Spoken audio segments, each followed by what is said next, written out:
국가 언로에 서신 특호. 국민은 깨어나고 군은 골기하라. 어찌하다 100년이라는 영역의 삶을 살고 있는 국가 원로의 장경순 명예총재입니다.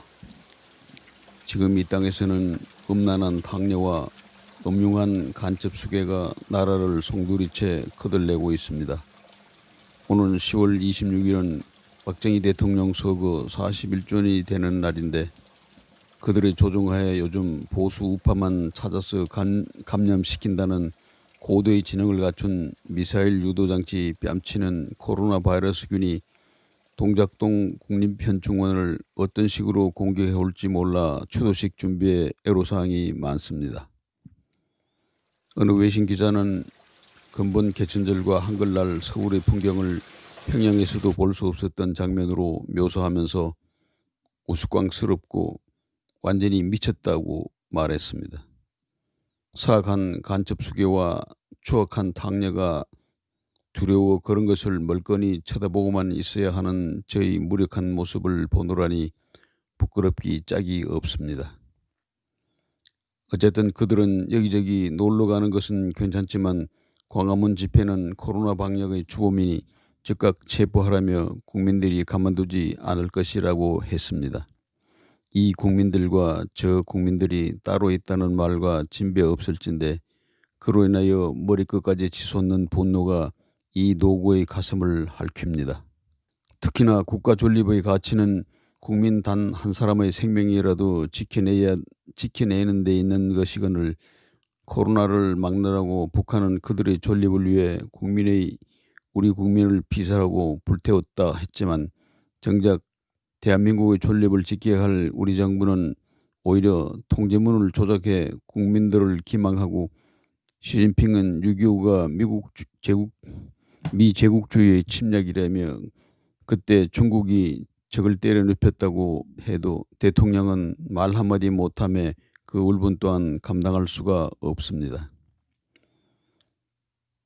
김종필 동지를 마지막으로 그동안 최명신, 길재호, 오치성, 박태준, 문재준, 박치옥, 김재춘, 박종규 등 자유대한민국 제2건국의 재단에 박정희 장군과 함께 몸을 바치기로 피를 뿌려 맹세했던 혁명동지들이 모두 흙이 되고 마지막 남은 이 몸이 나라를 지키지도 못하면서 염치 없이 살고 있다고 생각하니 죽지 않고는 배길 수가 없었지만 이제 그 길을 포기하였고 어떻게든 저들이 무너지는 걸 보고 나서야 눈을 감았으면 합니다. 5.16 당시의 상황보다도 지금은 더욱 난감합니다. 무엇보다도 정의를 부르짖고 골기해야 할 학생들이 저들 주사파에 꼼짝 못하고 이 만연한 부패 정치를 보고도 눈을 가리고 있으니 그들을 보고 용기를 얻어야 할 국민들이 깨어난다는 것은 더욱 요원한 일인 것 같습니다. 민주당 정권이 들어선 4.19 직후를 돌이켜보건대 먹고 살기에도 힘든데 국민학생까지 데모에 참가해 선생님을 고발하는 지경에 이르러 사회는 4.19 이전보다 더욱 혼란해졌습니다. 군대도 부패하여 휘발유까지 팔아먹고 판공비를 마련하려고 부대 단위로 나무를 벌목하는 것도 서슴지 않았습니다.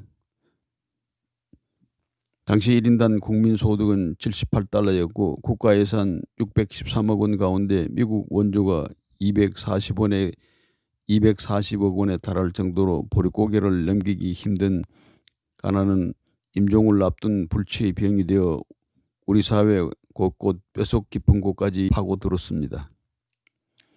민주 또한 과잉을 넘어 폭주로 치달았고 그 폭주는 정치 학생들을 가득 태운 기차가 되어 가자 북으로 오라 남으로 달리더니 급기야 횃불 시위에 김일성 만세와 적개의 노래까지 전국 곳곳에 울려 퍼지게 하였습니다. 그런 판국의 4.19 민주혁명을 등에 업은 현재 여당의 모태인 장면의 민주당은 정작 자유민주주의를 위협하기 시작한 붉은 머리들 앞에 무기력하기 짝이 없었으며 그대로 방치했다면 이 나라의 자유민주체제는 그때 종말을 구하고 말았을 것입니다. 이 위험한 불길을 과감하게 꺼버린 것이 박정희를 주축으로 한 저희 동지들이 5.16 혁명이었습니다.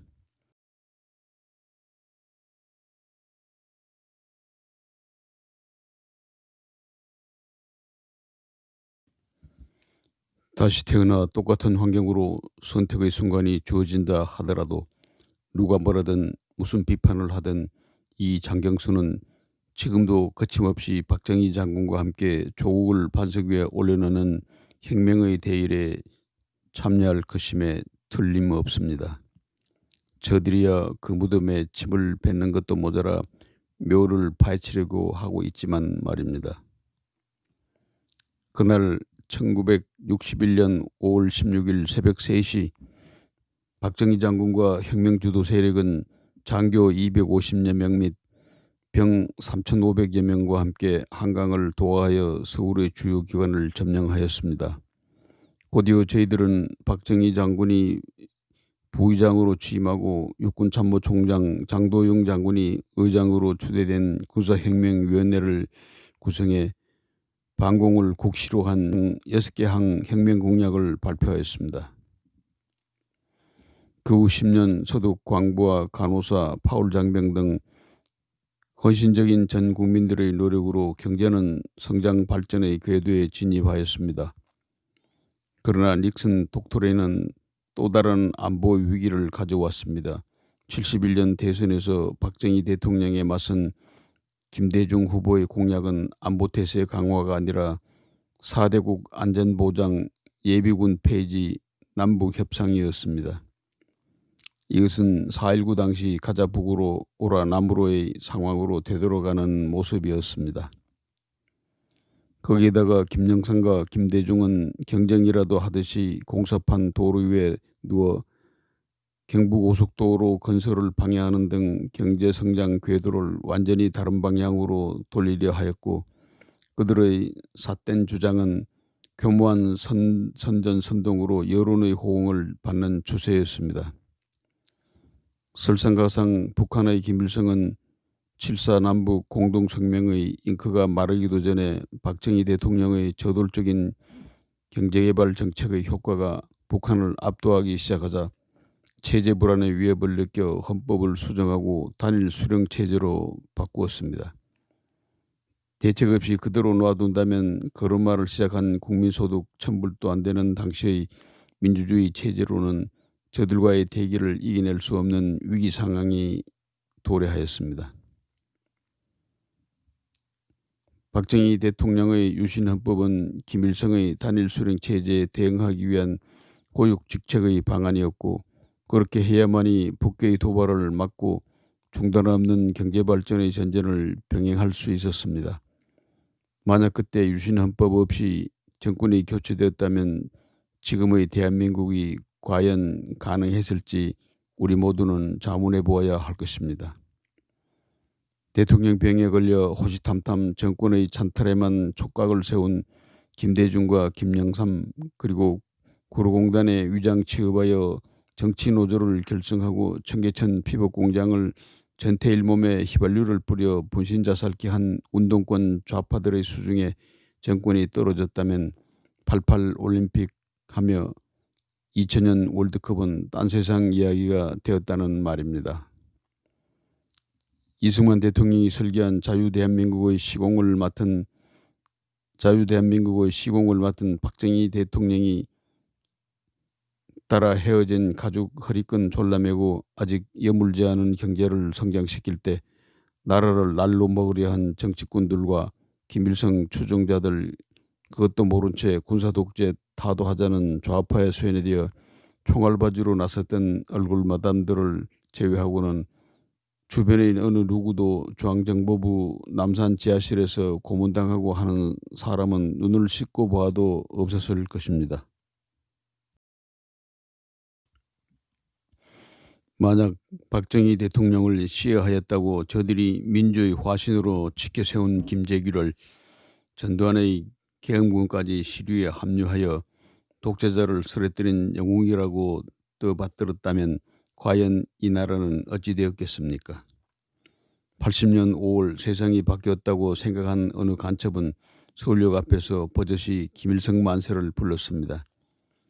그럴 만도 했던 것이 김대중은 김일성의 지지대로 5.18 폭동을 획책했음이 40년 후에 올 5월 기밀이 해제된 미 CIA 보고서가 밝혔고, 북한 교과서에도 이제는 자기들이 했다고 자랑해 놓은 걸 쉽게 짐작할 수가 있습니다.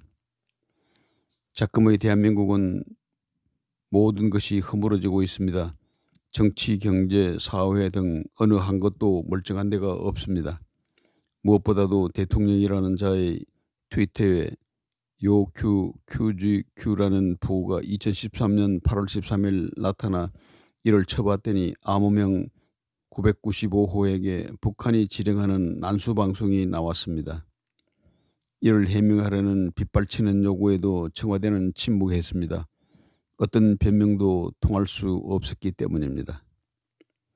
세간에 떠도는 추미애의 불륜 행각은 범부라 하더라도 부끄럽고 수치스러운 일일진데, 이제는 탕녀의 수준을 넘어 작두깔 타고 미친 듯이 정권 보호를 위한 수사 지휘권의 칼을 휘둘러 온 나라를 벌집처럼 쑤셔대고 있으니, 이대로 말미암아 대한 국민들이 피땀 흘려 일으켜놓은 기적의 나라가 송두리째 결단나고 있는 형국입니다.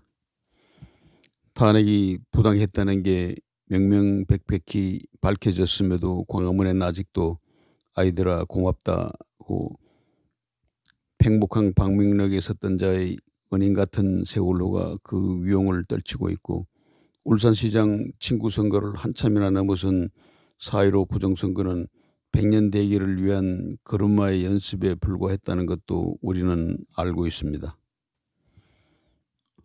펀드 게이트와 검찰개혁의 농단은 이리 얽히고 저리 설켜 썩은 냄새를 풍기고 있고, 급기야는 검찰총장이 나는 추미애의 부하가 아니다고 절규하는 사태까지 이르렀지만, 태수형을 부린 나고나를 대통령으로 하는 수준에서 그 분노는 보수 우파에 한해 잠깐 치를 떨 뿐 먹고 살기에 바쁜 세상이라 금방 남의 일이 되어버리고 있습니다.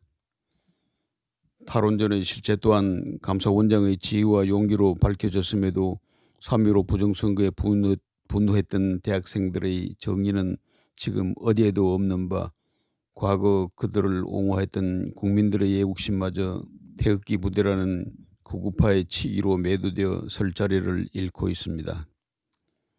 단 추미애가 심어놓았다는 박순철 남부지검장이 정치가 검찰을 덮었다며 승승장구 보장된 탄탄한 동아줄을 끊어버린 것은 때가 되었다는 것을 알고 스스로 깨어난 사례입니다.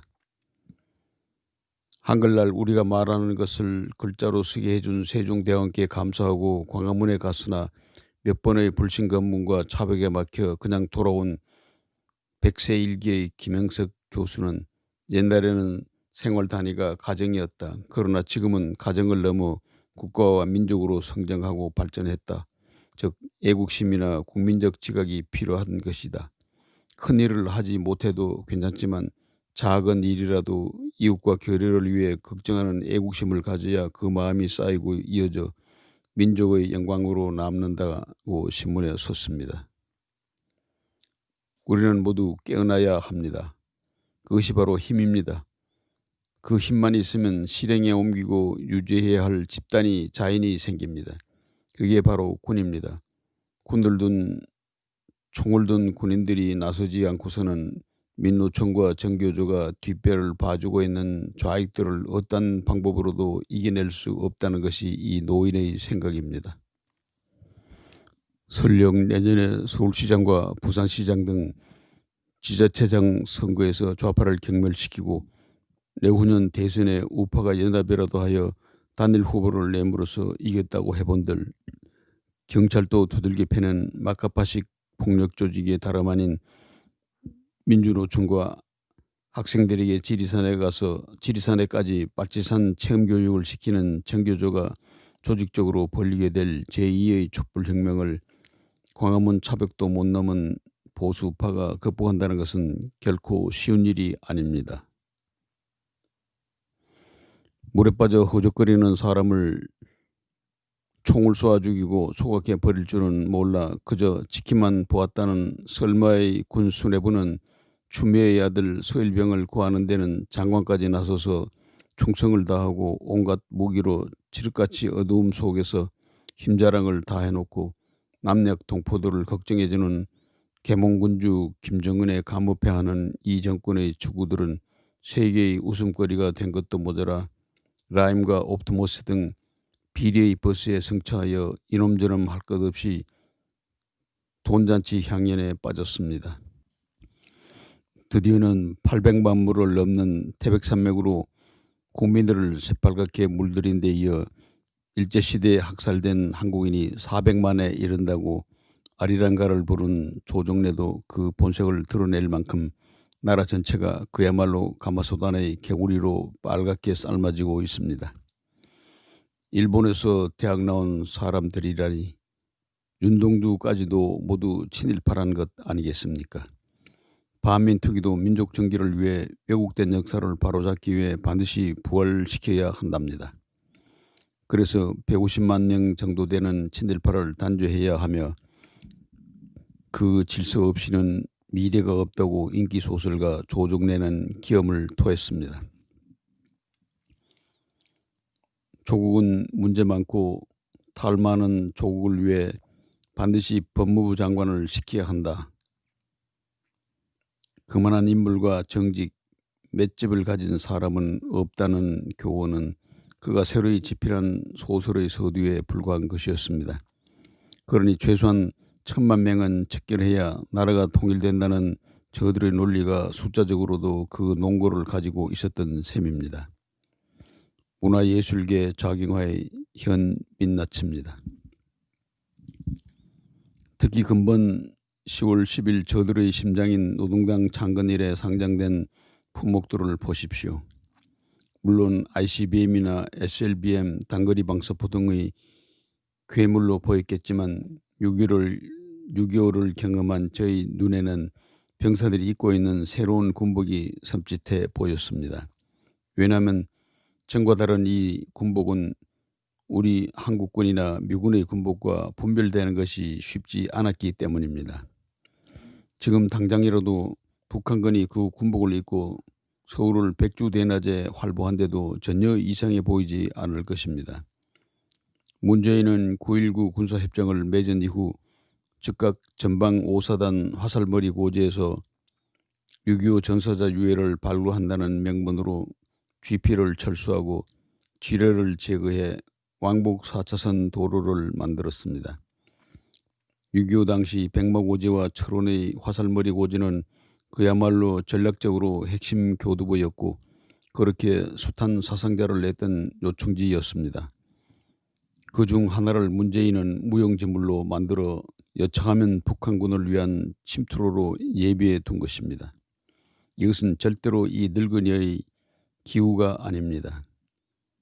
국민 여러분, 난수표를 수령하는 간첩이 지금까지 침묵했던 행동에서 느끼셨겠지만 저희 말을 결코 관가해선 안 됩니다. 여차하면 빗장을 열어줍니다. 섞여 보십시오. 그렇게 되면 대한민국은 끝장입니다. 미국도 유엔군도 국내 문제에는 국제법상 손쓸 방도가 없습니다. 그게 바로 수괴 간첩의 특수 임무라고 해도 결코 지나친 말은 아닐 것입니다. 존경하는 국민 여러분, 이대로 현재를 방치하면 불과 몇 발자국 떨어진 가까운 미래는 어떨 거라 생각하십니까? 간첩 수괴가 이끄는 주사파와 탄핵에서 자유스럽지 못한 기득권층 그리고 부패한 지식인들이 지금처럼 서로 야반언한 우리의 미래는 암담합니다. 특히나 부정선거에 눈은 감은 채로 투쟁 의지를 상실하고 시장 경제를 옥죄는 법안에 부하내동하는 국민의힘은 근본 국정감사에서도 나타났듯이 그 무능함이 이제는 국민 모두의 짐이 되어 여론조사에서도 민주당과 무당층의 절반도 못 되니 참으로 한심하고 답답한 일입니다. 그래서 우리는 모두 백세 일기의 김영석 교수가 적시한 그 작은 일이라도 실행해야 합니다. 국군장병 여러분, 여러분의 본분은 헌법상 자유대한민국을 지키는 것입니다. 지금 절책선에서 밤잠을 못 자고 마주하는 자들은 누구입니까? 여러분들의 주적은 과연 어디에 있습니까? 여러분들은 국가가 필요할 시 언제든 국가를 위하여 소임을 다하라면 살인면허를 가진 소위 국가 차원의 무장폭력 집단입니다. 지금 그 국가가 위기에 처해 있습니다. 장병 여러분들이 총칼을 맞대고 있는 주적의 사령관 김정은의 하수인인 간첩이 여러분들의 주인 노릇을 하며 무장 해제를 노리고 있습니다. 윤석열 검찰총장의 증언이 그 명백한 증거입니다. 총선 직후 흔들리지 말고 소임을 다하라 해놓고 뒤에서는 탕녀에게 마녀의 칼춤을 추게 해 끌어내리려 한 것입니다. 전형적인 간첩인 제5열의 이중적 후방교란 공작 모습입니다. 여러분들은 국가가 지급한 병기를 소지하였습니다. 그 병기는 자유대한민국을 지키기 위해 싸워야 합니다. 만약 여러분들이 반자유대한민국 주사파 일당을 척결하지 않는다면 이는 바로 헌법에 명시된 국가안보를 지키지 못하는 중대한 범죄에 속합니다. 그렇다고 곧바로 총칼을 들고 저희가 했던 대로 할 수 있는 여건은 못 됩니다. 방법을 강구해야 합니다. 뜻이 있는 곳에 길이 있다고 하였습니다. 보십시오. 어린아이도 웃어버릴 유치한 국정이 매일매일 청와대와 여의도에서 펼쳐지고 있습니다. 결국 썩은 곳이 다 터지면 국민이 참다 못해 거리로 뛰쳐나오게 될 것입니다. 가정을 뛰어넘어 나라를 사랑해야 하는 애국심 때문입니다. 여러분들은 계엄군이 되어 소요를 진압해야 합니다.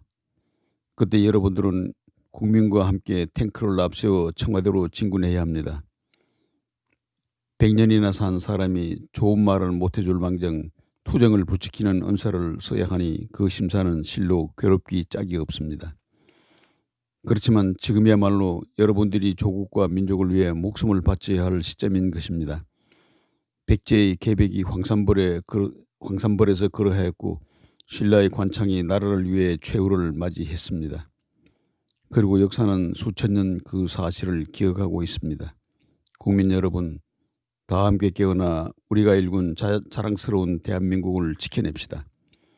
그리고 우리의 아들, 딸 국군 용사들이 기회를 떨치고 일어서도록 우리 모두 힘찬 함성을 지릅시다. 자유대한민국 만세, 자유대한민국 만세, 자유대한민국 만만세라고 이 늙은이가 함께 외치자는 말입니다. 2020년 10월 박정희 대통령 서거 40일 주기를 맞으며 우리 모두 기필코 나라를 구합시다. 이호근 방송.